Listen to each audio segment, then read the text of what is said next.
요한복음 18장 1절에서 11절 말씀입니다. 함께 읽겠습니다. 예수께서 이 말씀을 하시고 제자들과 함께 기드론 시내 건너편으로 나가시니 그곳에 동산이 있는데 제자들과 함께 들어가시니라. 그것은 가끔 예수께서 제자들과 모이시는 곳이므로 예수를 파는 유다도 그곳을 알더라. 유다가 군대와 대제사장들과 바리새인들에게서 얻은 아랫사람들을 데리고 등과 횃불과 무기를 가지고 그리로 오는지라. 예수께서 그 당할 일을 다 아시고 나아가 이르시되 너희가 누구를 찾느냐? 대답하되 나사렛 예수라 하거늘 이르시되 내가 그니라 하니시나. 그를 파는 유다도 그들과 함께 섰더라. 예수께서 그들에게 내가 그니라 하실 때 그들이 물러가서 땅에 엎드러지는지라. 이에 다시 누구를 찾느냐고 물으신데 그들이 말하되 나사렛 예수라 하거늘 예수께서 대답하시되 너희에게 내가 그니라 하셨으니 나를 찾거든 이 사람들이 가는 것을 용납하라 하시니라. 이는 아버지께서 내게 주신 자 중에서 하나도 잃지 아니하였사온나이다 하신 말씀을 응하게 하려 함이로라. 이에 시몬 베드로가 칼을 가졌는데 그것을 베어 대제사장의 종을 쳐서 오른편 길을 베어버리니 그 종의 이름은 말고라. 예수께서 베드로더러 이르시되 칼을 칼집에 꽂으라. 아버지께서 주신 잔을 내가 마시지 아니하겠느냐 하시니라. 아멘. 오늘 이 요한복음 이 본문의 말씀을 통하여서 새 신랑이라는 말씀의 제목을 우리에게 주셨습니다.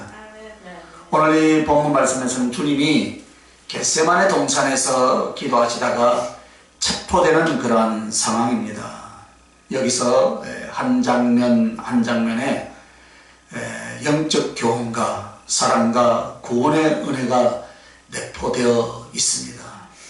그래서 특별히 오늘 이 말씀의 제목을 새 신랑이라고 말하는 것은 우리에게 있어서 가장 우리에게 사랑하시는 분으로서 주님을 지금 말씀하시고자 새 신랑이라고 그렇게 말씀을 하셨습니다.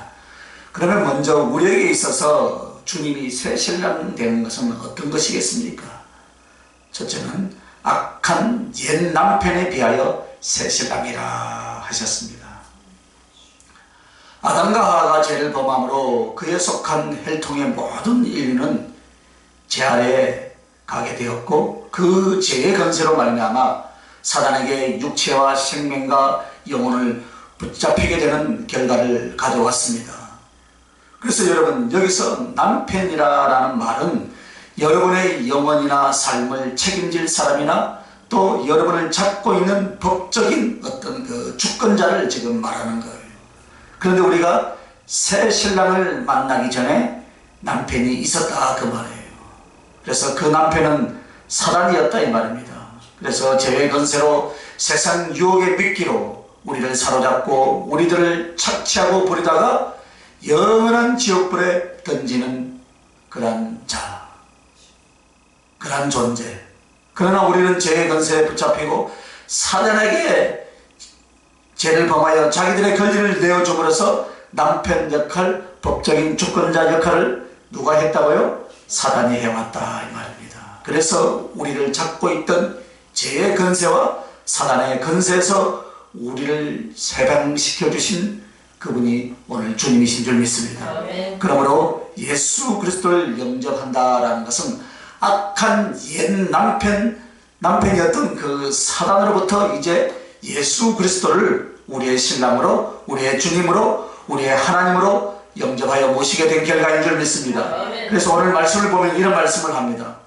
가룟 유다를 통해서 가룟 유다가 예수를 파는 유다도 그곳을 알더라 라고 그렇게 말씀합니다. 그러면서 유다가 군대와 및 제사장들과 바리새인들에게 어떤 하석들을 데리고 예수님을 팔러 다가오고 있습니다. 그래서 가룟 유다가 은 30에 예수 그리스도를 팔았지만은 그것은 가룟 유다 혼자의 짓이 아니다 이 말입니다. 바로 우리의 죄와 우리의 죄성이 우리를 사단에게 넘겨주고 사단에게 팔았기 때문에 우리는 사단에게 팔린 바 되어버렸고 아무 값도 얻지 못한 채 우리의 영혼을 팔아버렸다 이 말입니다. 가룟 유다가 은 30을 받았지만 결국은 그 은 30을 어떻게 했습니까? 다시 갖다 던져버렸어요. 그러니까 가룟 유다는 돈 받은 게 있습니까? 없습니까? 없다 이 말입니다. 오늘 우리들이 사단에게 잡히면 아무것도 얻지 못한다는 것을 지금 성경은 우리에게 말씀하고 있다 이 말입니다. 그리고 우리의 영혼까지 다 팔아버리는 거예요. 바로 이것을 주님이 우리를 다시 사주셨다. 할렐루야. 사주시기 위해서 주님 자신이 어떻게 했다고요? 오늘 팔리신 거예요. 누구에게요? 가룟 유다에게 팔렸다 이 말입니다.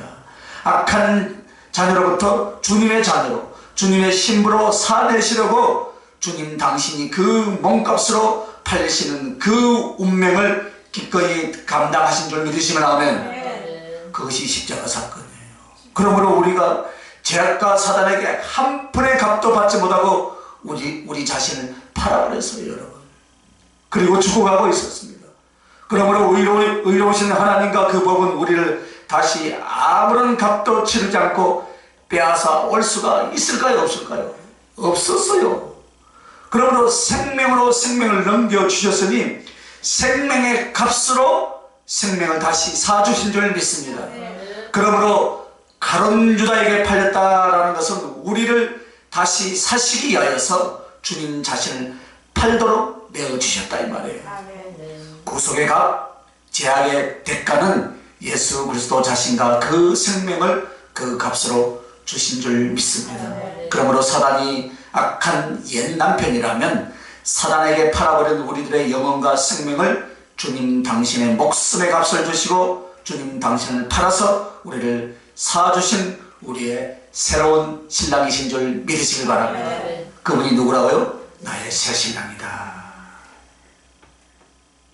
또한 그 하석들과 그 군대들이 와서 가룟 유다의 지시를 통해서 예수 그리스도를 잡게 됩니다. 그때 예수 그리스도를 잡으려고 할 때 우리 주님이 얼마나 그가 크신 권능과 능력의 하나님이신가를 보여주시는데, 그때 누구를 찾느냐 하니 나사렛 예수라라고 잡으러 온 자들이 말을 하죠. 그러자 주님이 뭐라 합니까? 나다. 내가 바로 그다. 나라고 이렇게 말할 때 잡으러 왔던 자들이 땅바닥에 엎드러지고 엎어지는 일이 벌어졌습니다.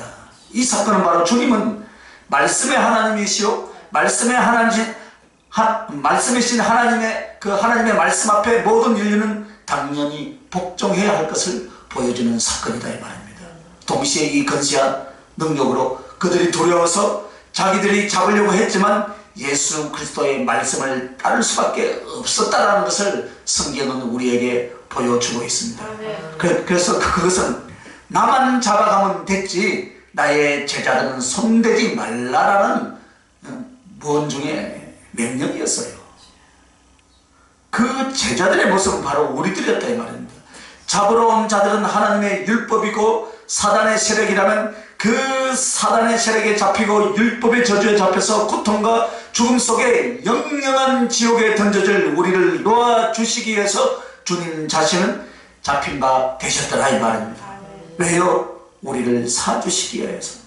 주님 자신을 팔게 하셨고 우리를 죄악의 사슬, 율법의 저주, 지옥의 행벌로부터 놓아주시기 위해서 주님 자신은 악한 것들의 손에 잡히신 바 되어 주셨습니다.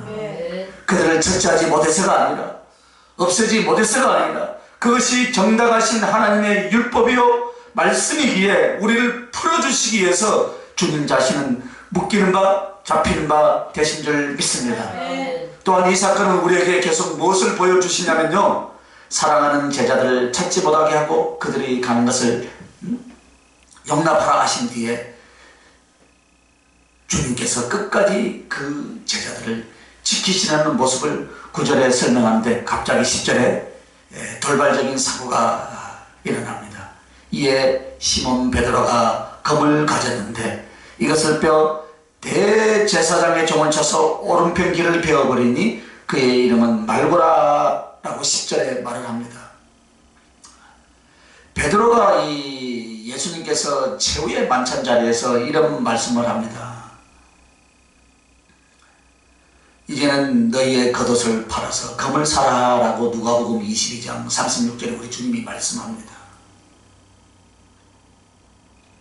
베드로에게 예수님께서 최후의 만찬 자리에서 이 말씀이었어요. 겉옷을 팔아서 검을 사라. 이 말씀은요, 예수 그리스도가 잠시라도 그를 지켜줄 수 없으므로 너희 자신들을 지켜야 된다라는 것을, 이 지금 육신적인 표현인 것 같지만 그러나 그 말씀은 겉옷이라고 하는 것은 어떤 희생의 대가를 치루어서라도 즉 하나님의 말씀을 붙들어야 된다, 이 뜻으로 지금 말씀하신 거예요. 그런데 그것을 실제 문자적으로 생각해서 베드로는 자기의 품속에 쌍칼을 준비했어요. 그죠? 그리고 준비하고 있다가 예수님을 잡으러 오는 그러한 사람들을 보고 흥분해가지고 아마 목을 쳤을 거예요. 그죠? 그런데 그 경황이 없는 상황에서 길을 잡고 칼로 쳤겠습니까? 분명히 머리를 치거나 목을 향해서 칼을 날렸는데 살짝 피했겠죠.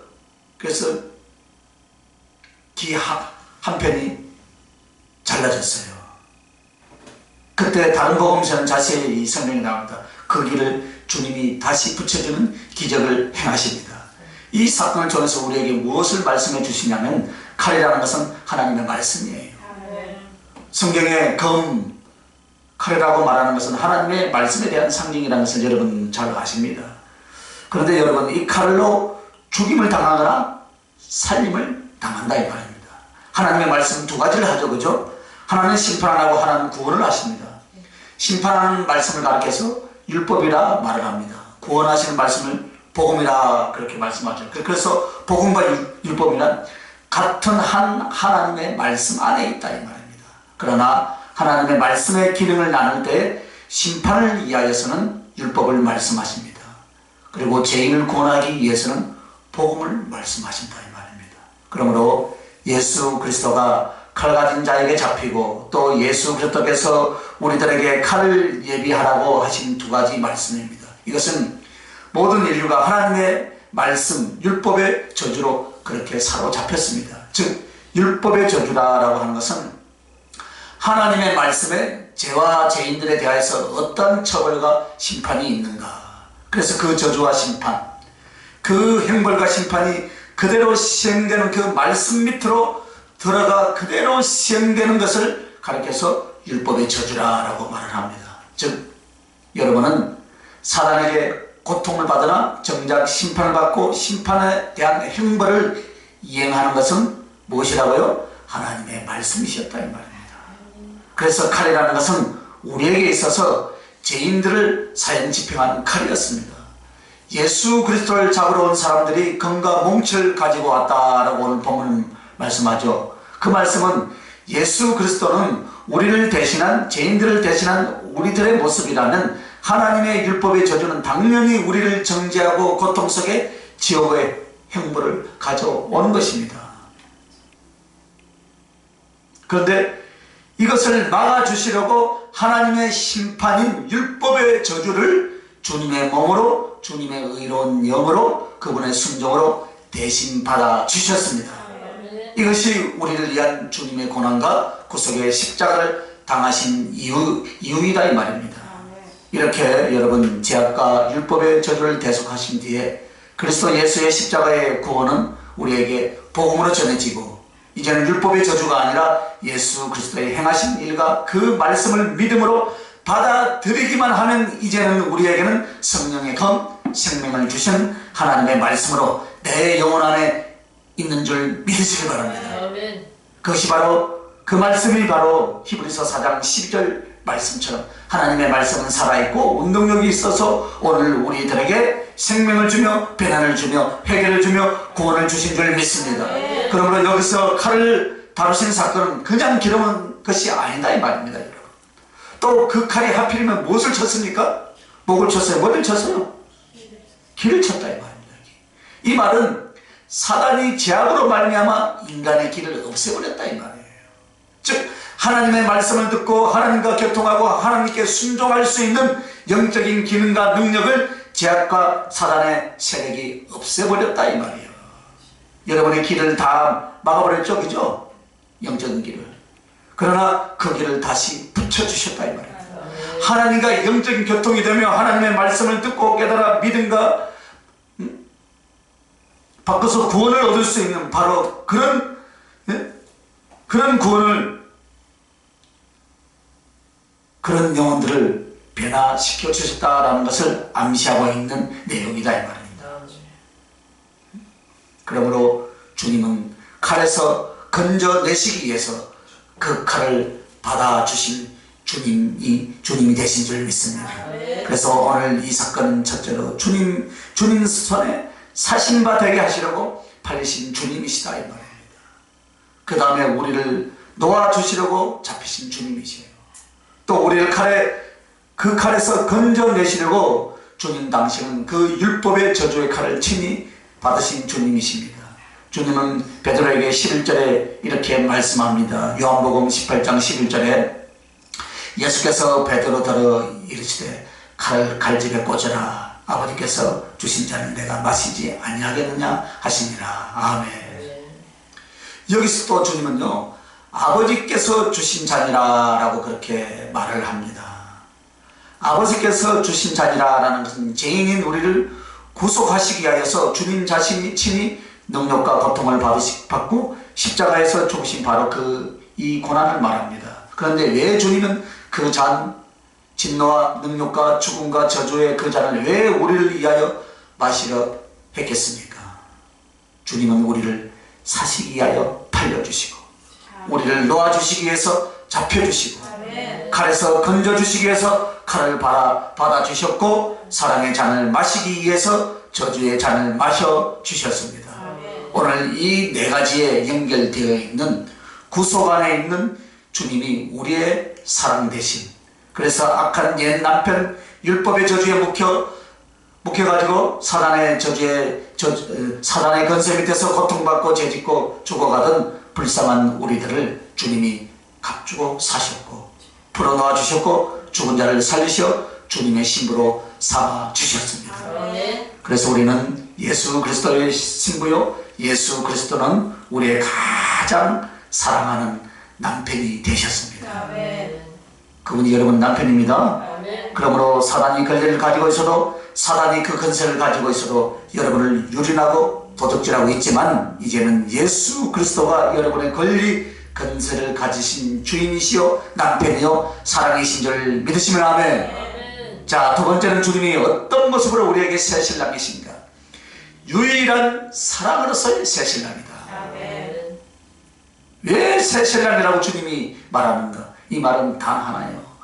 우리를 사랑하는 사람이 오로지 몇 사람이 있다고요? 단 하나, 예수 그리스도 그분밖에 없다는 거예요. 우리를 사랑할 존재, 우리가 사랑을 구하는 존재는 우리 주변의 대상이 많은 것 같습니다, 여러분. 그러나 그렇지 않다라는 것입니다. 우리에게는 사랑을 받고 사랑을 주는 존재들이 있습니다. 그러나 예수님을 제외한 우리를 사랑한다는 존재들의 사랑이 무엇이냐면 첫째는 거짓된 사랑이다 이 말입니다. 그러면 사랑한다는 것 같고 사랑한다고 하면서 악한 거짓된 사랑은 누가 하는가 여러분? 사단이 하고 있다 이 말입니다. 사단은 자기가 막이라는 정체를 자기가 세상에 드러내지 않고 여러분에게 하나님이 아닌 다른 존재로서 여러분의 부귀영화, 의식주를 제공하는 어떤 존재인 것처럼 섬기고 있다 이 말입니다. 그래서 사단은 악한 사단의 본체를요, 세상 인류에게 드러냅니까? 드러내지 않습니까? 드러내지 않아요 여러분.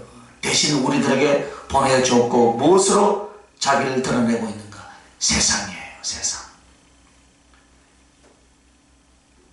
그래서 이 세상은 아버지께로부터 온 것이 아니라고 요한일서 2장 16절, 17절, 18절에 말씀하고 있습니다. 이 세상에 있는 것은 바로 육신의 정욕과 이생의 자랑과 안목의 자랑인데 이것이 다 아버지께로 온 것이 아니라 했다 이 말입니다.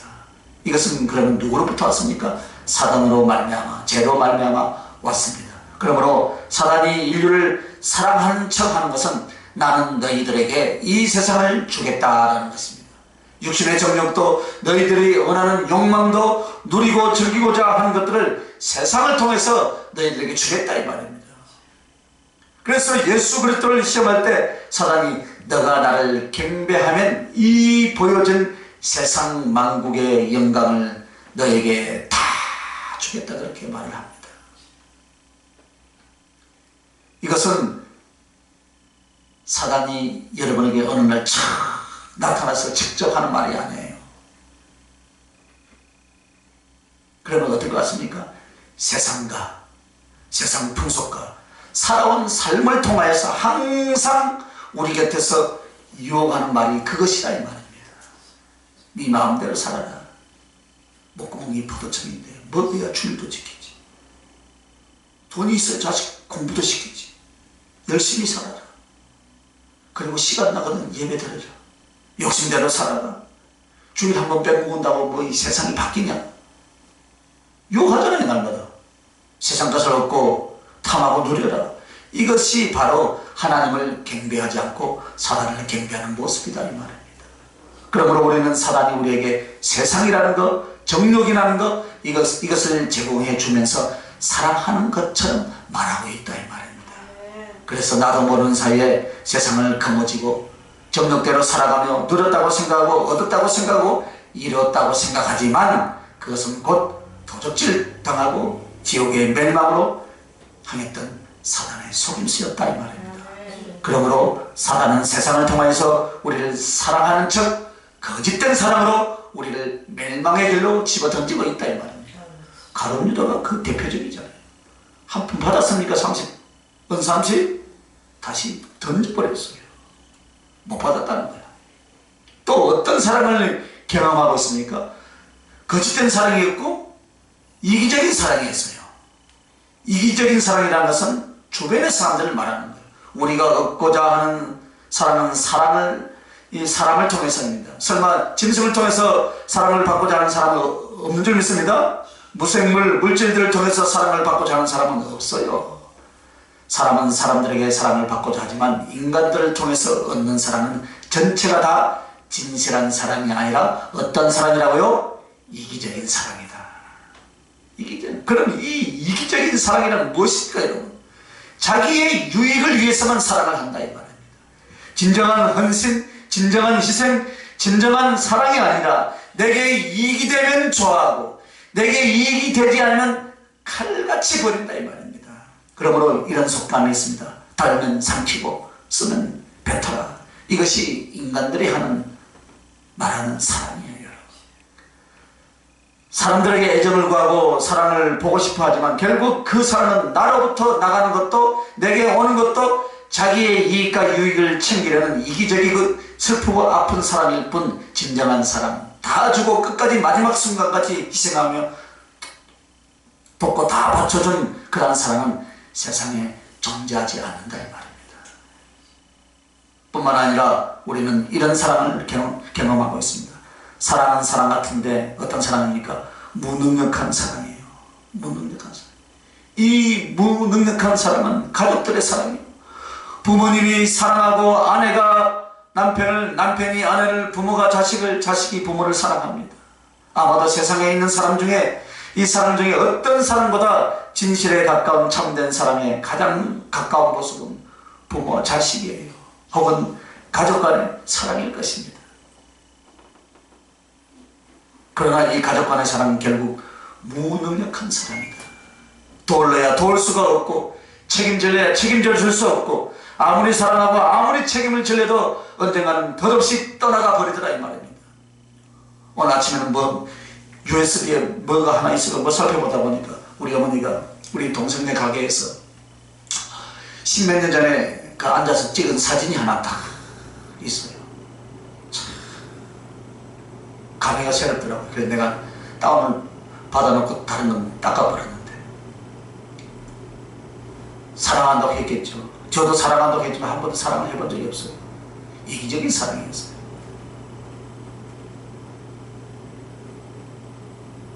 부모 자식 간에도 그렇더라고요. 사랑하는 마음은 진실할지 모르지만 책임져 줄 수 있는, 정말로 사랑으로 세워줄 수 있는 것이 내가 정말 사랑하는 가족 사이도 없다 이 말입니다. 그래서 주님을 가리켜서 유일한 사랑이다 이 말입니다.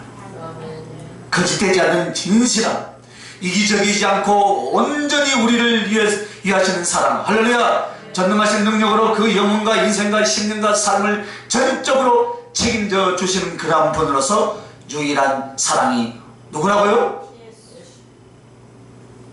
많이 사랑하시기 바랍니다.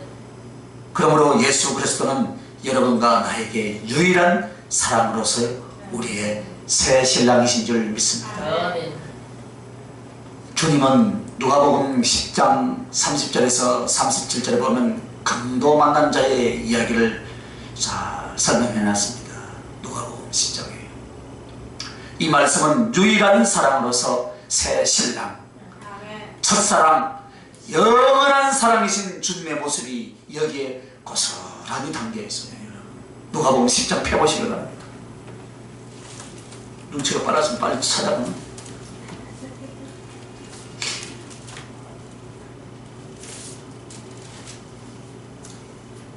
유일한 사랑으로서의 새신랑, 첫사랑, 영원하신 사랑이신 주님의 모습. 잘 있습니다. 예수께서 대답하여 이르시되 어떤 사람이 예루살렘에서 여리고로 내려가다가 강도를 만나며 강도들이 그 옷을 벗기고 때려 거의 죽은 것을 버리고 갔더라. 마침 한 제사장이 그 길로 내려가다가 그를 보고 피하여 지나가고 또 이와 같이 한 레인도 그곳에 이르러 그를 보고 피하여 지나가되 어떤 사마리아 사람은 여행하는 중 거기에 이르러 그를 보고 불쌍히 여겨 가까이 가서 기름과 포도주를 그 상처에 붓고 싸매고 자기 짐승에 태워 주막으로 데리고 가서 돌보아주니라. 그 이튿날 그가 주막 주인에게 데나리온 둘을 내어주며 이르되 이 사람을 돌보아주라. 비용이 더 들면 내가 돌아올 때 갚으리라 하였으니 내 생각에 이 세 사람 중에 누가 강도 만난 자의 이웃이 되겠느냐. 이르되 자비를 베푼 자니라. 예수께서 이르시되 가서 너도 이와 같이 하라 하시니라. 이 본문의 내용을 여러분 수많은 세월 동안 설교를 수십 번을 들었을 거예요. 다른 내용으로, 그죠? 그러나 오늘 새 신랑으로서 한번 보시길 바랍니다. 유일한 사랑으로서, 첫사랑으로서 한번 보시길 바랍니다. 30절에 보면 어떤 사람이 여리고로 내려가다가 강도를 만났다라고 그렇게 말을 합니다. 여기서 강도 만난 자는 다 빼앗기고 얻어맞고 죽어가고 있었습니다. 그러면 이 강도 만난 자가 누구입니까? 나다 이 말입니다. 모든 인류다 이 말입니다. 인류이면서 곧 이 속에 포함된 여러분과 나예요. 그럼 이 강도는 누굽니까? 사단이지요. 하나님의 품을 떠나 진리를 떠나 의를 떠나 세상과 정욕을 쫓아 살게 하며 거기서 빼앗고 죽이는 역할을 누가 합니까? 사단이 한다 이 말입니다. 그래서 요한복음 10장 10절은 도적이 오는 것은 도적질하고 죽이고 멸망시키는 것뿐인데 사단이 뭐 한다고요? 죽이고 멸망시킨다. 그러나 주님이 오신 것은 양으로 생명을 얻게 하고 더 풍성히 얻게 하려 하니라. 할렐루야. 여러분이 목사입니까? 도둑질하는 목사가 아니라면은 여러분 만나는 생명을 줘야 돼요. 가짜 목사들은 뭡니까? 양들의 피를 다 뽑아먹어버려요. 그거 보면 알지, 영분별이. 그래도 유명한 목사라고 하고 돌아다니고 있어요. 영혼을 살려야 될 거 아닙니까? 할렐루야. 생명을 얻게 해야 돼, 생명을. 사단은 철저한 강도예요. 주는 것 같이 미혹해놓고 다 빼앗고 그리고 결국 육체를 죽이고 영혼을 죽이는 강도다 이 말입니다. 그러나 그 강도에게 강도 만난 자는 아무런 저항도 못 해보고 고스란히 다 당하고 지금 어떤 상태입니까? 죽어가고 있다 이 말입니다. 이 죽어가고 있는 상황, 이때 누가 지나갑니까? 레위인과 제사장이 지나갑니다. 여기서 유일한 사랑으로 말할 때 레위인과 제사장은 누구인가? 세상 사람들이다 이 말입니다. 가족을 비롯한 세상 사람들. 사단이라는 강도를 만나 영육이 찢기고 피 흘리고 죽어가며 하나님이 주신 것을 빼앗겨 그만 죽어가는 상태에 있을 때에 내 가족이 어떻게 도울 수 있습니까? 나의 친구가 어떻게 도우며 나와 함께 앉는 세상 누가 우리의 영혼을 살리고 우리를 그 죽어가는 자리에서 치료해 줄 수 없다 이 말입니다. 즉 진정한 사랑을 나누어 줄 자, 사랑으로서 죽어가는 사람을 살려줄 자는 이 세상에 아무도 없다 이 말입니다. 그러나 다행히 이 강도 만나 죽어가는 자에게 구원의 한 사람이 다가왔습니다. 누굽니까? 사마리아이다 이 말입니다. 이 사마리아 사람은 정통 유대인들이 아주 멸시하고 더럽게 취급하는 그런 이웃마을 사람입니다.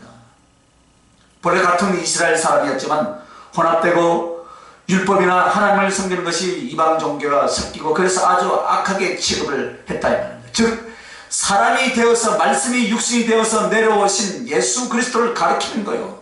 자기 땅에 오면 자기 백성을 영접지 아니한다 그랬어요. 얼마나 기가 막힌 일이에요. 그 취급을 받았다는, 똥 취급, 오물 취급을 받았다 이 말입니다. 그 예수 그리스도가 정말 하나님으로서 진리로서 온전하신 분으로서 오셨지만 유대인들의 입장에서는 사마리아인 취급하듯이 예수 그리스도를 그렇게 천대하고 업신여기는 모습이었다 이 말이에요. 그 말씀은 자기 땅에 오면 자기 백성이 영접지 아니했다 이 말이에요. 그래서 이 사마리아인은 오늘 우리 주 예수 그리스도를 상징하고 있습니다. 즉 죽어가는 내 영혼을 살 자가 있었습니까? 없었습니까? 없었다 이 말이에요. 다 지나가 버렸어요. 피 흘려 죽어가는 우리 곁에는 레위인과 제사장뿐이었지 다가오는 사마리아인은 아무도 없었다 이 말이에요. 다가왔잖아요. 그러나 예수 그리스도는 우리를 향하여서 찾아오신 줄 믿으시기 바랍니다. 정말 예수 그리스도인은 우리를 향하여 찾아오셨습니다. 그러면 여기 보면 무엇이라고 말하냐면 사마리아 사람이 33절에 보면 이렇게 말합니다. 33절에 어떤 사마리아 사람은 여행 중 거기 이르러 그를 보고 불쌍히 여겨 가까이 가서 라고 말씀합니다. 사마리아 사람이 불쌍히 여겨 어떻게 했어요? 가까이 갔다. 성경을 읽어도 여러분 그냥 읽지 마시고요. 구멍 날 정도로 읽으시기 바랍니다. 가까이 갔다. 여기서 불쌍히 여겨라 라는 것은 예수 그리스도 우리 주 하나님이 이 죽어가는 우리를 얼마나 긍휼히 여기시고 사랑하시는가에 대한 하나의 단어예요. 하나의 단어로서 그 하나님이 우리를 구원하신 이유, 십자가를 지시기 하여서 주님이 오신 이유를 말하고 있어요. 뭐 때문에 왔습니까? 너무너무 사랑하여서, 너무너무 그리워하여서 불쌍히 여겼다 이 말입니다. 불쌍히요. 불쌍히. 죄로 인해서 죽어가고 죽음의 결국은 지옥 가고 율법과 사단에서 유린당하고 빼앗기고 다 그런 모습을 보면서 불쌍히 여겨. 불쌍히 여겨. 그래서 가까이 오신 것이 무엇입니까? 사람이 되어서 왔다 이 말입니다. 가까이 오셨다라는 것은 하나님과 우리 사람은 하늘과 땅 차이였어요. 여러분 하늘과 땅 차이는 그냥 뭐 종이 한 장 차이인 줄 아십니까? 아니에요. 도저히 가까이 줄 수 없어. 우리가 함께 할 수도 없고 가까이 할 수 없는 그런 상태였단 말입니다. 그러나 하나님이 먼저 어떻게 했습니까? 말씀이 육신이 되어서 사람이 되어서 할렐루야. 세상에 내 곁에 찾아와 주신 줄 믿으시면 두 손 들고 아멘. 그냥 오신 줄 알아요. 이것이 바로 불쌍히 피 흘려 죽어가는 강도에 당한 사람을 불쌍히 여기서 다가온 유일한 친구, 유일한 생명, 유일한 사람 예수 그리스도 우리 주님을 말씀하고 있다 이 말입니다.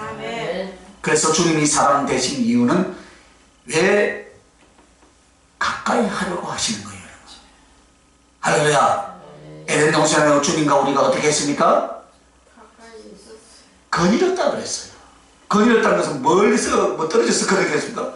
가까이서 거닐었다. 가까이.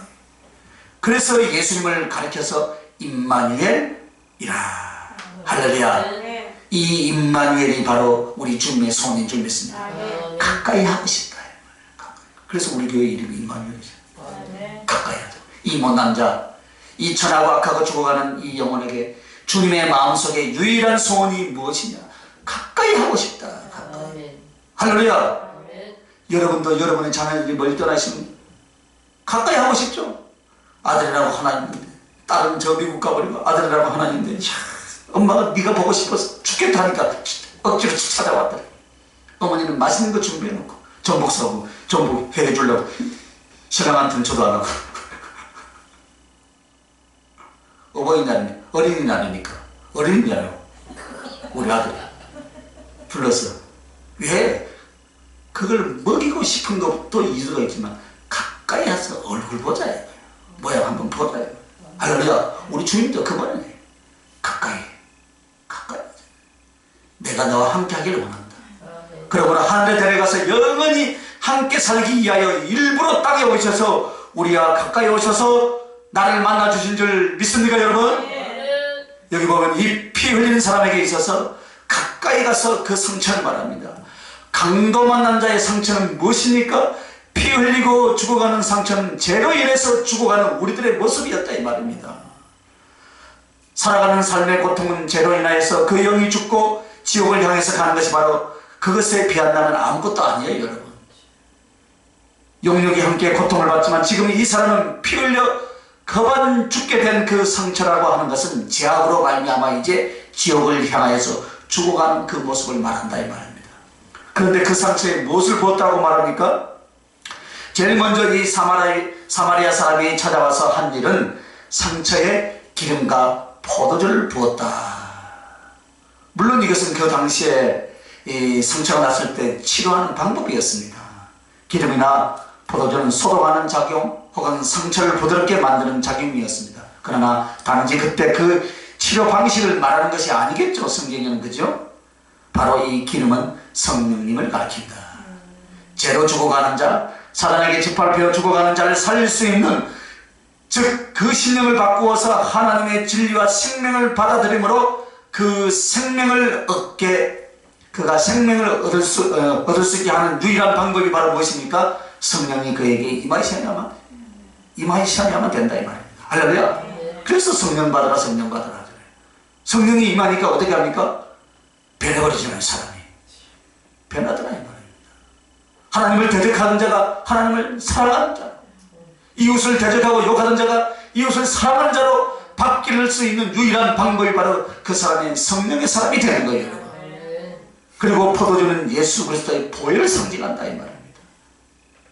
주께서 그 생명의 피를 쏟아주시고 그의 성령을 부어주심으로 말미암아 죄악으로 죽어가던 지옥을 향해 던져져 갔던 그 영혼이 다시 살아나게 되었다 이 말이에요. 할렐루야. 그러므로 우리의 구원은 지금 이 정도의 믿음은 그냥 우리의 인식이나 마음에 예수 그리스도를 알고 붙잡은 것이 아니다 이 말입니다. 하나님께서 앞도 보지 못하고 듣지도 못하고 피 흘려 죽어가면서 자기 스스로 절대로 구원을 얻을 수 없는, 진리를 알 수 없고 하나님의 그 사랑을 깨달을 수 없이 죽어가는 인생들에게 가까이 다가오셔서 거룩하신 성령과 십자가의 그 흘리신 보혈로 죄악의 상처 죽어가는 영혼을 살려주신 줄 믿습니까 여러분? 네. 그러므로 여러분 안에는 성령이 계신다 이 말입니다. 여러분 안에는 예수 그리스도의 피가 흐르는 줄 믿습니다. 네. 예수 그리스도의 피는, 그래서 그 예수 그리스도의 피로 성령으로 우리에게 그 거룩한 그리스도의 보혈로 함께 우리에게 임하셔서 우리를 깨끗게 하시고 우리를 살리시고 우리에게 주님의 그 사랑으로 생명을 얻게 만들어 주신 것을 여기서 지금 말씀하고 있는 거예요. 이것을 누가 합니까? 유일하게 한 분 예수 그리스도 외에는 할 사람이 없고 하려고 했던 이도 지금까지 없다는 말입니다. 그래서 얼마나 여러분과 나를 사랑하는지, 그것도 단 하나의 사랑, 단 한 분의 사랑으로서 예수 그리스도를 지금 말하고 있다 이 말이죠. 그런데 여러분 더 기가 막힌 장면이 또 있어요. 누가복음 10장에 그 뒤에 짐승을 태워갑니다. 짐승에 태워서 사랑하는 주님은요, 치료해서 살려놓고 그냥 두지 않고 짐승에 태워서 주막, 즉 밥 먹고 쉴 수 있는 곳으로, 완전히 치유될 수 있는 곳으로 데려가더라 이 말입니다. 그러면 이 짐승이 무엇입니까? 뭔가 태우는 것은, 타고 다니는 것은 사역이라고 했죠. 그죠? 제가 오토바이도 보이고 버스도 보이고 차도 보이고, 버스를 타고 가는데 버스 운전기사가 바뀌어버리고, 그죠? 내려버리더라 이 말입니다. 그죠? 다 그 복음을 전하는 자들, 사역. 주의 종들과 하나님의 말씀으로 영혼을 가르치고 양육해주는 사람을 말한다. 그러면 왜 짐승이라고 했는가?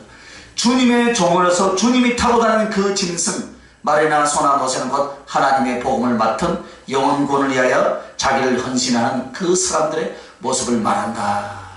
그래서 여러분은 주님을 태우시는 짐승이 되시길 예수님의 이름으로 축원합니다. 영혼들을 등에 태우고 그 영혼들을 살리는 주님의 종들이 되시길 예수님의 이름으로 축원합니다. 그러므로 하나님의 종들, 복음을 전하고 영혼을 살릴 자들도 주님이 주신 것이다 이 말입니다. 주님의 사랑이셨습니다. 그런데 이렇게 가서 어디로 가느냐? 주막으로 데리고 가서 돌봐 주었다 했습니다. 이 주막으로 데리고 가서 먹고 자고 그 몸이 완전히 치료될 때까지 돌봐 주도록 맡기신다. 이것도 무슨 의미가 있겠죠, 그죠? 교회를 세우라 이 말이에요. 너희들 그렇게 사단으로부터 건짐을 받았냐? 그러면 교회를 세우라는 거예요. 할렐루야.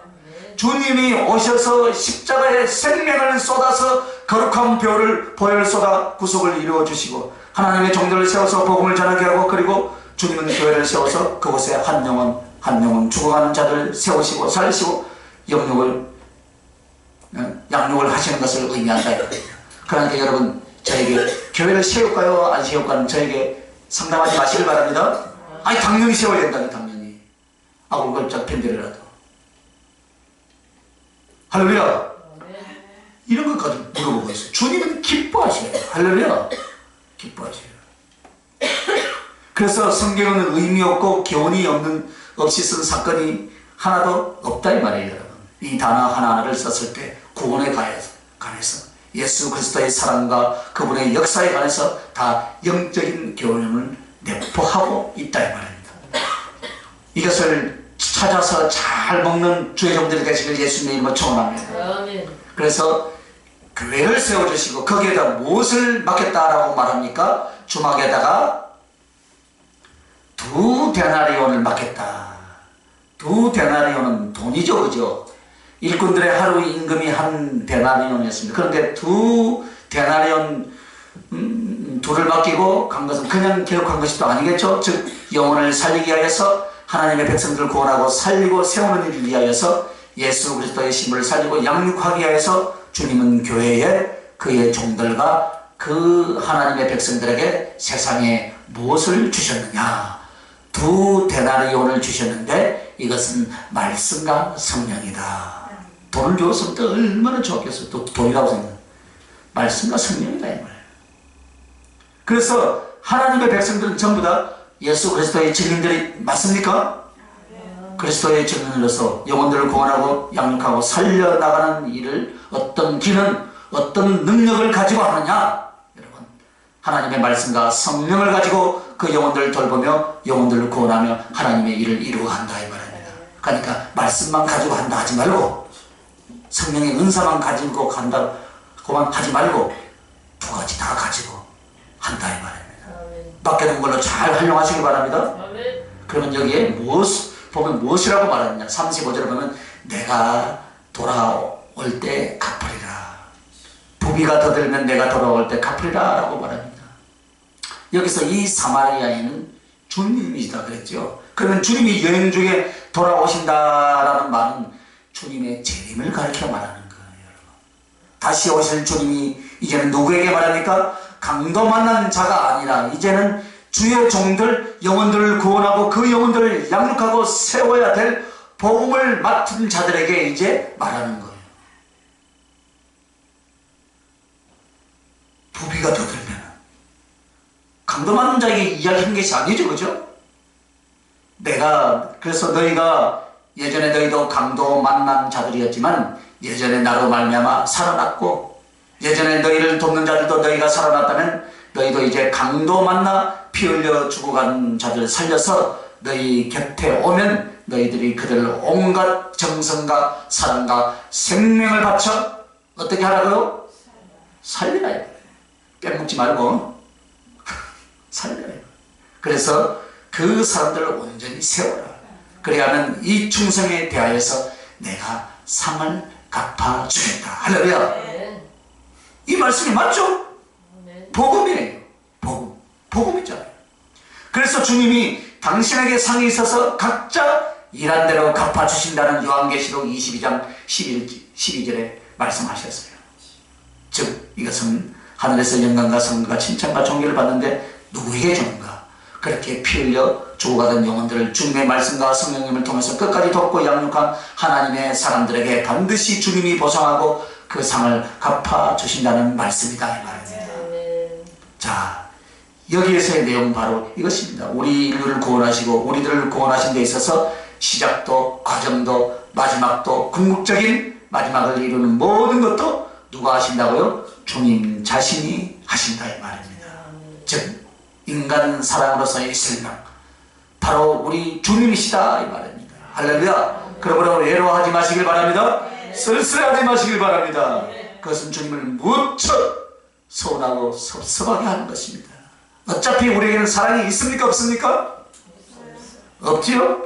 알기는 잘 알아요. 어차피 우리는 책임져 줄 만한 사람은 세상에 존재하지 않는다 이 말입니다. 이제는 거꾸로입니다.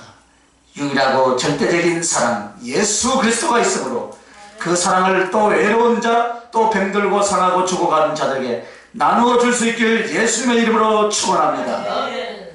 자, 이제 마지막 세 번째예요. 영원한 첫사랑으로서의 새신랑이다. 우리 주님은 우리에게서 어떤 신랑이라고요? 영원한 첫사랑으로서의 새신랑이다. 주님은 우리에게 있어서 언제나 첫사랑이십니다. 항상 새롭고 항상 뜨겁고 항상 온전하고 항상 우리만을 향하는 우리에게 있어서 영원한 뭐라고요? 첫사랑. 할렐루야. 주님은 항상 우리를 대할 때 첫사랑으로 대하신다 이 말입니다. 주님 가슴에 있어서 첫사랑, 우리밖에 모르고 우리를 정말 너무나 사랑했던 그 가슴인 줄 믿습니다. 항상 그래서 신선하고 항상 그립고 모든 것을 다 바칠 수 있는 그 깊이의 사랑으로서 이것이 언제나 영원히 변하지 않는 사랑으로서의 새 신랑이 우리 주 예수님이신 줄 믿습니다. 그래서 주님은 우리에게 이렇게 표현합니다. 나는 너에게 영원한 첫사랑이다. 아멘. 이것이 주님이 여러분에게 하시는 고백입니다. 그러므로 세상이 변질되고 뒤집어지고 더럽고 내용없는 사랑 속에서 우리가 주님을 더 사랑하고 기뻐할 수 있는 것은 주님은 우리에게서 영원한 첫사랑이시기 때문인 줄 믿습니다. 에스겔서 16장에 보면 이스라엘과 우리에 대해서 길가에 버려진 이 핏덩어리로 나옵니다.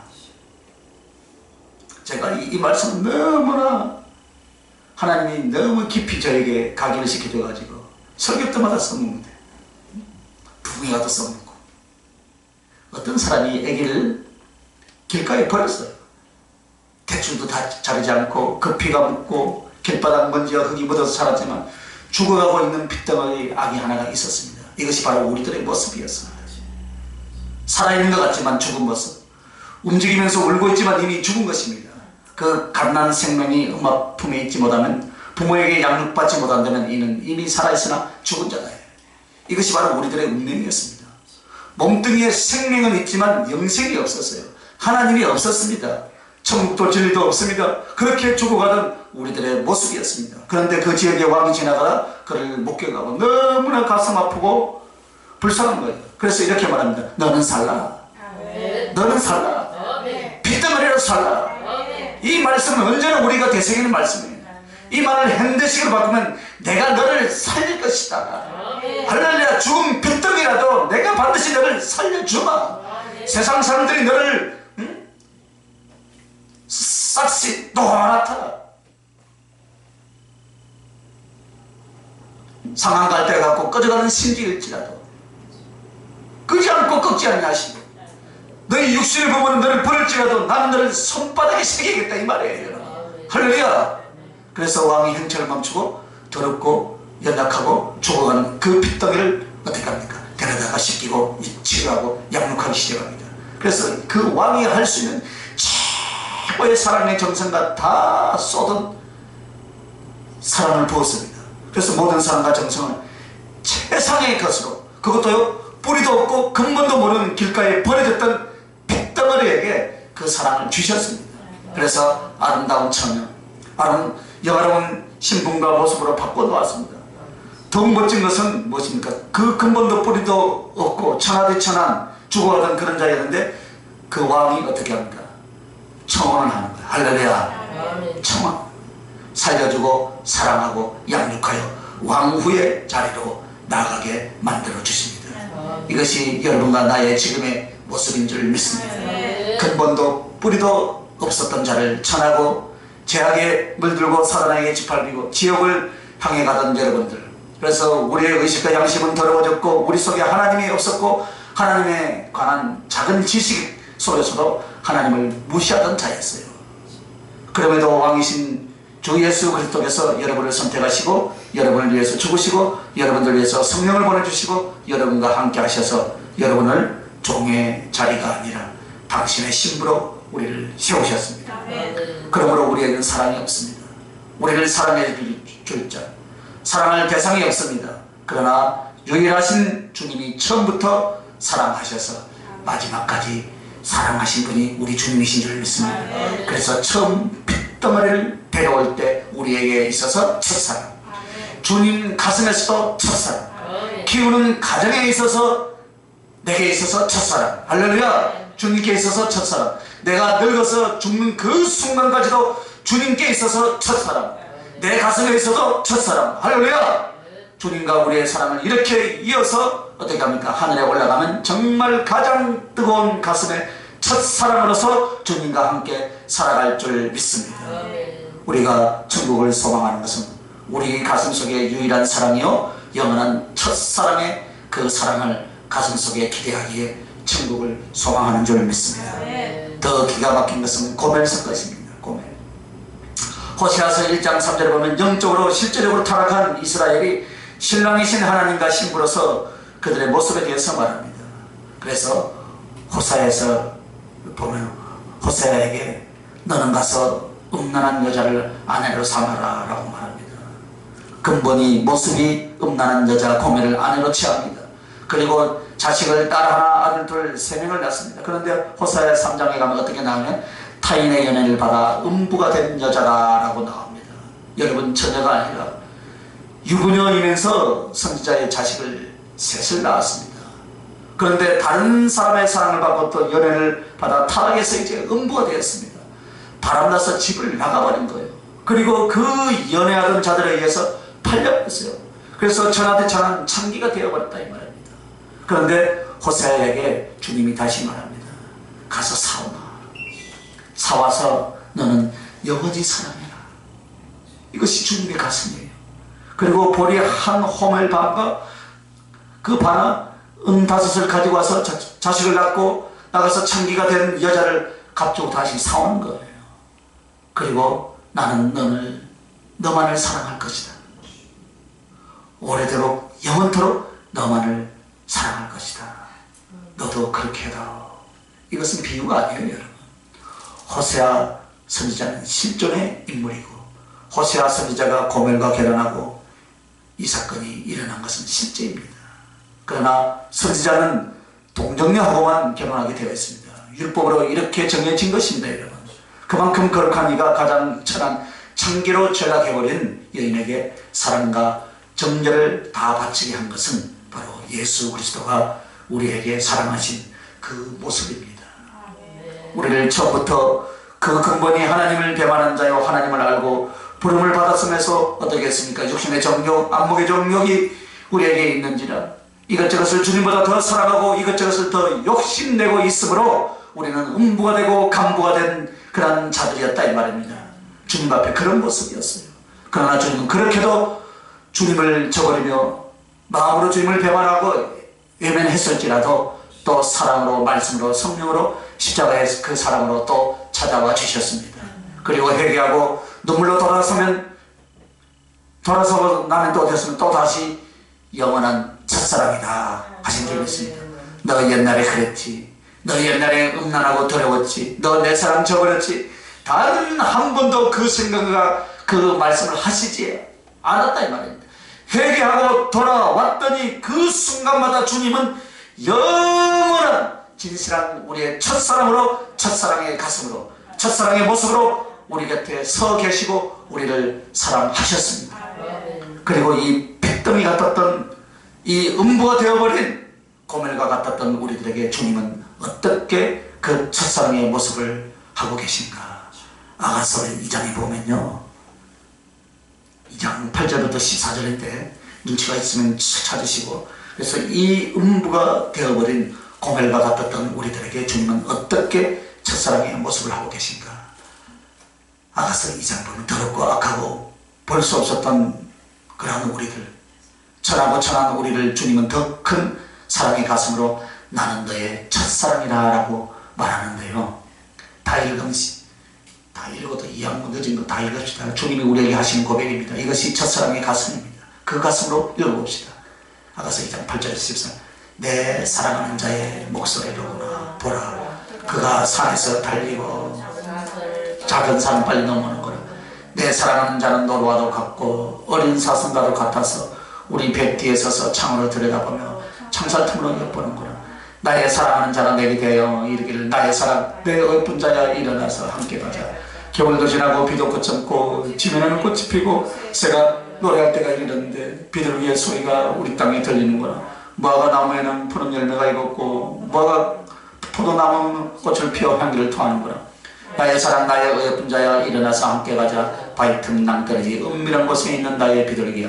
내가 내 얼굴을 보게 하라. 내 소리를 듣게 하라. 내 소리는 부드럽고 내 얼굴은 아름답구나. 아멘. 주님이요, 이 마음, 이 감정, 이 사랑을 한 번도 지어본 적이 없다 하십니다. 우리들을 볼 때마다 나의 사랑, 나의 비둘기야.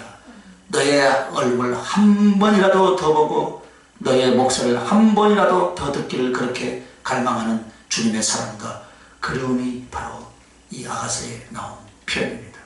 그런데 우리는 철저하게 주님을 저버리고 배반하고 넘어지고 엎어지고 고멜이 따로 있었습니까? 우리들의 모습 아닙니까? 주님을 알기 전엔 당연히 그랬다 하지만 주님도 그 사랑이, 그 십자가의 사랑도 구원의 은총도 다 알고 있으면서도 얼마나 많은 신념과 삶의 배반이 있었습니까?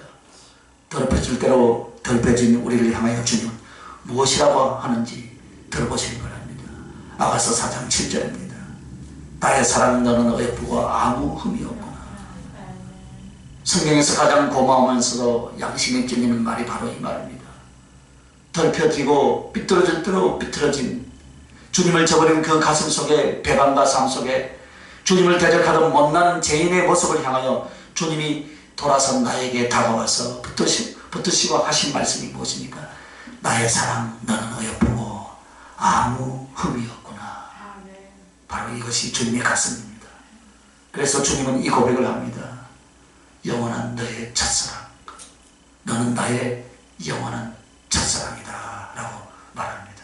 그리고 오늘 마지막으로 새 신부에게 있어서 새 신랑, 한마디로 새 신랑이란 거기에 무엇이 따라야 됩니까? 새 신부가 되어야 된다. 그런데 우리는 새 신부가 아닙니다. 우리는 더럽혀질 대로 더럽혀지고 쉽게 배반하고 이기적이고 교만하고 어땠습니까? 아직도 죄의 습성을 버리지 못하고 하나님의 거룩 예수 그리스도의 거룩에 비한다면 우리는 감히 얼굴도 들지 못한 천한 자들입니다. 은혜 받고 성령도 받고 얼마나 주님을 아프게 하고 얼마나 세상과 육신과 정욕을 사랑했으며 음부된 우리들의 모습입니다. 그러나 이제는 그 새 신랑을 사랑하고 그 새 신랑을 만나기 위하여 너가 새 신부가 되라. 옛것을 버리고 새 것이 되라 이 말입니다. 그러므로 우리에게 주님이 새 신부는 새 신랑을 만날 수 있는 새 신랑의 사랑을 받고 결혼할 수 있는 새 신부는 어떤 모습이냐. 한번 따라합시다. 되돌아가지 않는 사람. 죄를 짓던 옛날의 모습으로 되돌아가지 않는 거예요. 할렐루야. 불신앙적으로 흐느끼며 세상을 향하던 그 모습으로 되돌아가지 않는 사람, 죄와 사단이 심령과 삶을 치고 들어오도록 허용하지 않는 사람. 할렐루야. 그래서 고멜의 옛 모습으로 되돌아가지 않는 모습입니다. 이스라엘의 타락한 옛 모습으로 돌아가지 않는 것입니다. 유혹이 올 때마다 부딪혀 올 때마다 어떻게 주님이 나를 사랑하셨는가. 그 타락한 자리, 죄의 자리, 그 배반의 자리에서 주님이 어떻게 나를 사랑했는가를 생각하며 이를 물고 참고 견디면서 내 주님께만 드리는 사랑의 정절을 지키기 위해서 어떻게 해요? 되돌아가지 않는 사람. 지금 주님을 사랑하고 있다면 사랑하지 않던 그 시절로 되돌아가지 않아야 할 줄 믿습니다. 지금 주님의 길로 가고 있다면 육신과 세상의 길을 걷던 그날로 돌아가지 않아야 합니다. 여러분. 두 번째는 새 신부는 어떤 건 팔리거나 사로잡히지 말라 이 말입니다. 다시는 죄에 의해서 팔리거나 사단에게 잡히지 말라. 그래서 되돌아가지 말라는 것입니다. 주님이 우리에게 그렇게 했으니까 되돌아가지 말라는 거예요. 새 신부의 모습이 무엇입니까? 죄와 세상에 대하여서 사람에 대해서 팔리거나 잡히지 말라. 이 모습이 되돌아가지 말라. 그리고 옛날에는 보면요, 여인들이 시집갈 때 친정에서 무엇을 해줬습니까? 은장도를 해줬어요. 은장도. 남편이 어디 갔는데 시커먼 남자들이 들어오면 어떻게 하라고요? 그 은장도로 찔러 죽이거나. 할렐루야. 그리고 여인들이 외롭고 고통을 올 때 은장도를 자기 허벅지를 찔러서 견디거나 죽거나 인내하라 이 말이에요. 참. 그래서 그것을 어떻게 했습니까? 정죄를 지키는 거죠. 그 연장도가. 시집갈 때 친정에서 해주는 이유가 그죠? 정죄를 지키라. 신부인 우리는 하나님의 말씀으로 주님에 대한 사랑의 정죄를 지키는 것입니다. 할렐루야. 하나님의 말씀의 검이 내게 있어서 은장도 역할을 한다 이 말입니다. 절대로 주님 사랑을 배반하지 않는다.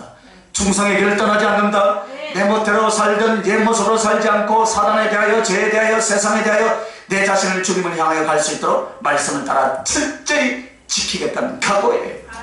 그러므로 이 은장도로 사랑의 정죄를 지키고 정말 자기 자신을 주님께 드리고 있는 자는 그 은장도가 자라서 성령의 검이 될 줄 믿습니다.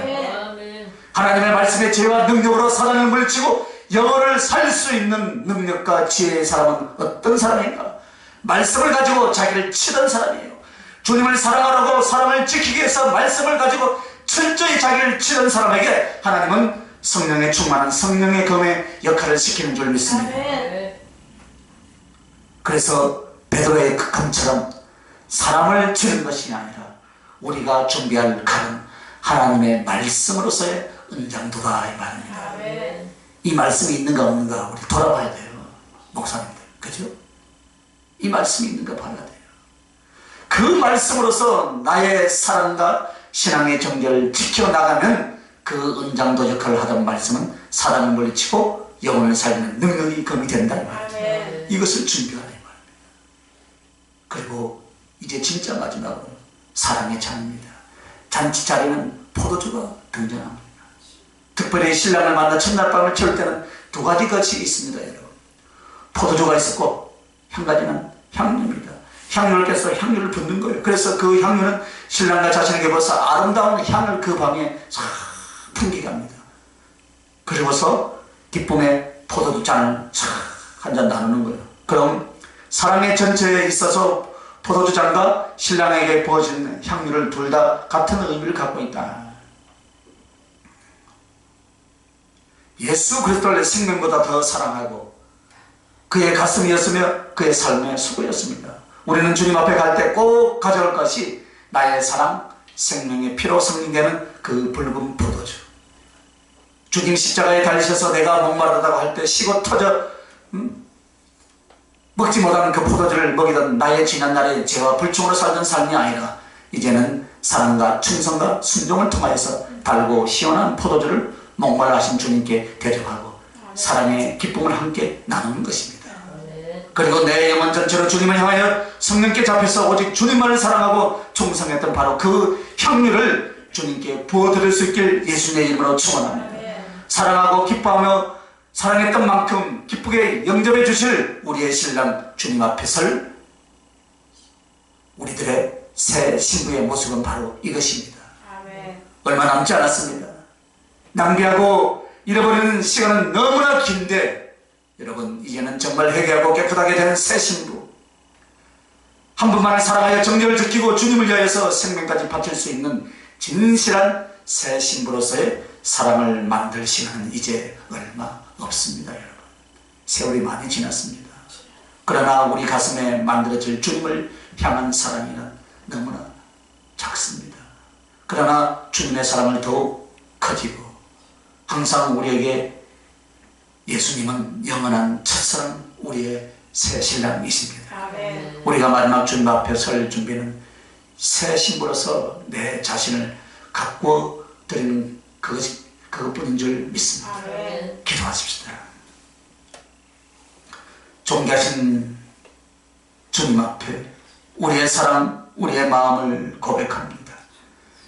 이 시간에 우리의 기도를 들어주시옵소서. 주님, 우리의 간구를 기억하여 주시옵소서. 주님 앞에 이제 결단을 내리나이다.